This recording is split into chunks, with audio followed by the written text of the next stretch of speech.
The Buffalo Bills playoff push gets pretty much all but secured on Sunday afternoon in the upcoming win against the Pittsburgh Steelers. I'm predicting it now. I'm just going out on a limb. We're going to win this game. Stop with the hating. Stop with the calling for jobs. The Buffalo Bills are rolling into Pittsburgh and they are winning this game. Bills Mafia, if you're with me, smash the like button right now. But within that, also, I believe I've got some good reasons today on why this game is so important. First and foremost, that it almost secures the playoff destiny for the Bills in the 2025 campaign.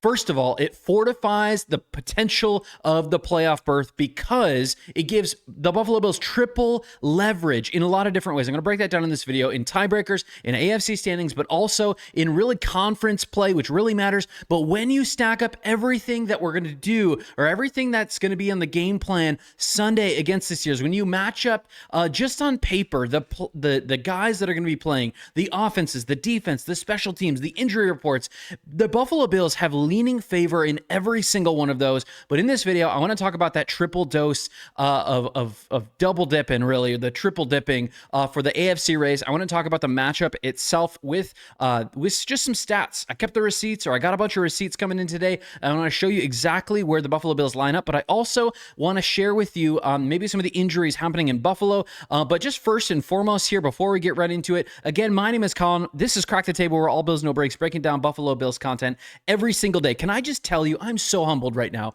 We are at 2,900 and something subscribers. We are just about to hit 3,000. I'm completely humbled by that. We started about 3 months ago, and you know what? I was starting this just as an outlet to get some, more Bills Mafia conversations and connections with people. And it's turned into a whole thing, and it's growing. And each and every day, I get to post these videos and bring content. My hope and my desire with these videos is to bring you joy, satisfaction, and even perspective with all things Buffalo Bills. But within that, help me right now. Smash that subscribe button if you haven't already. We are on the road to 3,000. Get in while you still can. The prices are cheaper than ever. Okay, they're never going up. It's just a joke. But let's get right into it. The first thing I just want to quick highlight before we get anywhere else is that Shaq Lawson is on our practice squad again. I think former first-round pick, 16th overall or something like that in years past. I'm not expecting much out of him. I'm not going to make a whole video about him. It just happened. Maybe if there's other news I want to talk about later, I will. But for right now, this is a Brandon Bean special. Love it, hate it, I don't care. We're moving on. But hey, again, Sunday, we have this big game against the Steelers, and I cannot tell you how weighty this game is. If we lose this game, all the doomers are coming out. If we lose this game, things are not going to go well for the Buffalo Bills. There probably will be heads rolling because of the implications of it. But the point I want to make right here is this win counts triple in the AFC this upcoming week. One, because of a tiebreaker head-to-head.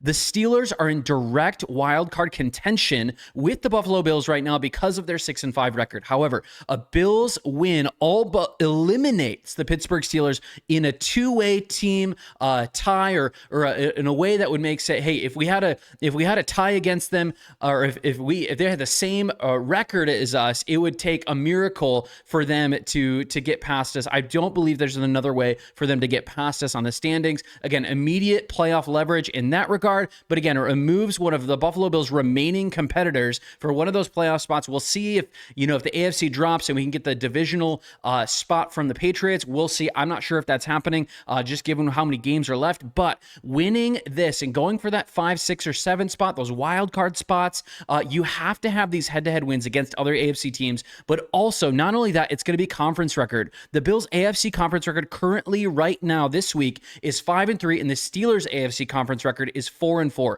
With a win, the Bills are at 6-3. With a loss, the Steelers are at 4-5. And again, the conference record is currently, outside of the head-to-head, the number one tiebreaker for multi-team AFC ties. Again, with the Jaguars up there, or even maybe right now I'll show you this. If we go all the way over here, you can look at the standings right here on the screen. But the third point within this is the double dip effect. Not only do we have head-to-head benefits against the Steelers, but we also at the same time we'll have these, conference record against them. But the third thing is we get the double dip where we get the win and they get the loss. And so against other teams, we as well get favor. Buffalo takes control of both the wild card standings and the AFC record tables broadly. Again, this is the single most valuable AFC win, I believe, left on our schedule outside of maybe the Patriots game if we're contending for the AFC East. So don't overlook this game. This game has a lot in it. But I want to talk about a second point here in this video is the matchups itself are built really for Buffalo.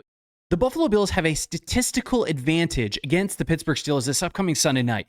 The Bills offense is averaging 28.3 points per game, 381 total yards a game. But when you look at the stats on the screen right now, you'll see that the Pittsburgh Steelers they're a top 16 rush defense, but you know what? They're in the middle of the pack. They're league average, 15th overall. I know there's 32 teams, but still 15th overall. They're letting over 100 yards per game right now. And again, even when you're looking at the other side of it with the pass defense, they are 31st overall in the entire league in pass yards allowed.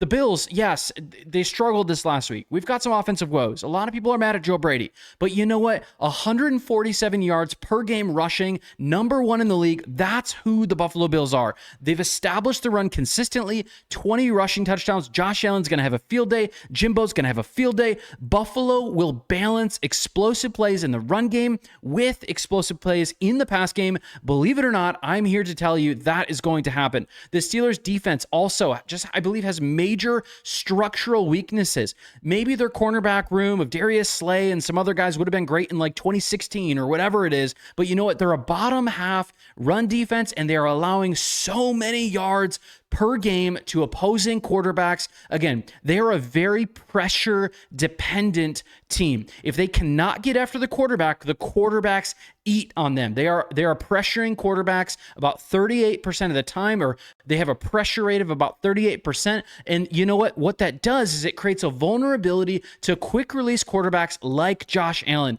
It also creates a vulnerability and allows Josh Allen to roll out, to get yards with his legs, to not just wait till something opens up down the field, but to get those 5, 10, 12-yard runs that he's so consistently has got. And I know he just got injured on one against the Texans, but you know what? I believe going into this game that Joe Brady is going to figure this out. Joe Brady is going to add a couple more chips here and there. Again, why does this matter? I believe because the Bills' offensive identity perfectly counters the Pittsburgh Steelers' defensive strengths, which frankly, this year, it doesn't seem like there is that many. Check this out.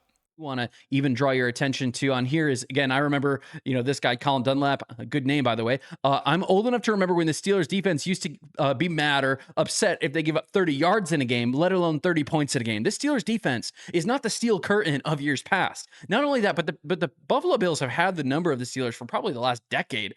And so we've got some good matchups. But one thing, I really want to key in is whether it's Dalton Kincaid or Dawson Knox or Jackson Haas, I don't care who it is. Tight ends are absolutely dominating the Steelers. Check this out. Hunter Henry, 8 receptions, 90 yards, 2 touchdowns.